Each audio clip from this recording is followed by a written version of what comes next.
Mga kapatid, basahin po natin ang Hosea chapter 9 verse 1 up to 27. At nangyari ng mabalitaan ng lahat ng hari ng nangasadako roon ng Hordan sa lupaing Mabrol, at sa mga kapatagan at sa lahat ng baybayin ng malaking dagat sa tapat ng Libano, ng Hitiyo at ng Amorhiyo, ng Kananiyo, ng Perasiyo, ng Hiviyo at ng Jebuseo, ay nagpipisan upang labanan si Josue at ang Israel na may pagkakaisa. Ngunit nang mabalitaan ng mga taga-Gibon ang ginawa ni Josue sa Jericho at sa Hai, ay gumawa naman silang may katusuhan at yumaon at nagpakunwari sila mga sugo at nagpasa ng mga lumang bayong sa kanilang mga asno at mga sisidlang balat ng alak na luma at punit at tinahi at mga tagpi-tagping panyapak na nakasuot sa kanilang mga paa at ng mga lumang bihisan na suot nila, at ang lahat na tinapay na kanilang baon ay tuyo at inaamag. At sila'y nagsiparoon kay Josue sa kampamento sa Gilgal at nangagsabi sa kanya at sa mga lalaki ng Israel, "Kami ay mula sa malayong lupain. Ngayon magkipagtipan kayo sa amin." At sinabi ng mga lalaki ng Israel sa Hiviyo, "Marahil kayo'y nananahang kasama namin, at paano kami ay makikipagtipan sa inyo?" At kanilang sinabi kay Josue, "Kami ay iyong mga lingkod." At sinabi ni Josue sa kanila, "Sino kayo? At mula saan kayo?"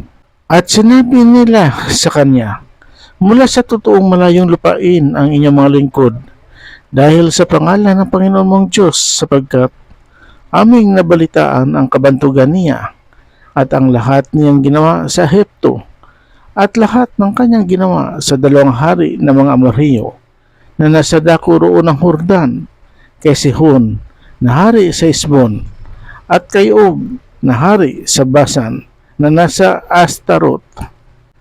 At ang aming mga matanda at ang lahat na taga roon sa aming lupain ay nagsalita sa amin na sinasabi, 'Magbaon kayo sa inyong kamay ng may paglalakbay at yumaon kayo na salubungin ninyo sila at inyong sabihin sa kanila, kami ay inyong mga lingkod at ngayon magkipagtipan kayo sa amin. Itong aming tinapay ay kinuha naming mainit na pinakabaon namin mula sa aming mga bahay ng araw na kami ay lumabas na patungo sa inyo. Ngunit ngayon narito, tuyo at inaamag, at ang mga sisidlang balat ng alak na ito na aming pinuno ay bago at narito, mga hapak, at itong aming mga bihisan at aming mga pangyapak ay naluma dahil sa totoong mahabang paglalakbay. At kumuha ang mga tao sa Israel ng kanilang baon at hindi humingi ng payo sa bibig ng Panginoon. At si Josue ay nagkipagpayapaan sa kanila at nagkipagtipan sa kanila. Napabayaan silang mabuhay at ang mga prinsipe ng kapisanan ay sumumpa sa kanila.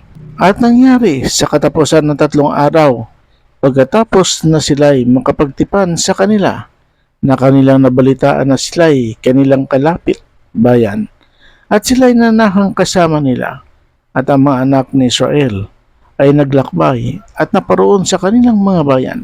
Sa 3 araw, ang kanilang mga bayan ay Gabon, Kapera, at Beru, at Kiriat Jearim. At hindi sila sinaktan ng mga anak ni Israel sapagkat ang mga prinsipe ng kapisanan ay sumumpa sa kanila sa pangalan ng Panginoon ng Diyos ng Israel at inupasala ng buong kapisanan ang mga prinsipe.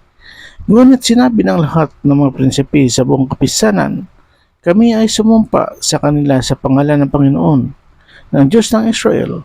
Ngayon nga'y hindi natin magagalaw sila. Ito ang ating gagawin sa kanila at sila'y ating pababayaang mabuhay. Baka ang pag-iinit ay sumasa atin dahil sa sumpa ng ating isinumpa sa kanila.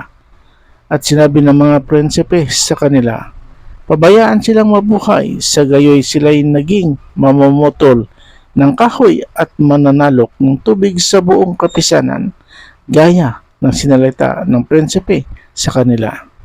At ipinatawag sila ni Josue at nagsalita siya sa kanila. At sinabi, bakit kayo'y nagdaya sa amin na nagsasabi, kami ay totoong malayo sa inyong dangag. Nananahan kayong kasama namin. Ngayon nga'y sumpain kayo at hindi mawawalan sa inyo kailanman na mga alipin ng mamumutol ng kahoy at gayon din ng mananalok ng tubig sa bahay ng aking Diyos. At sila'y sumagot kay Josue at nagsabi sa pagkatunay na nasaysay sa inyong mga lingkod kung paanong inuutos ng Panginoon ninyong Diyos kay Moses na kanyang lingkod na ibibigay sa inyo ang buong lupain at inyong lilipulin ang lahat na nananahan sa lupain sa harap ninyo.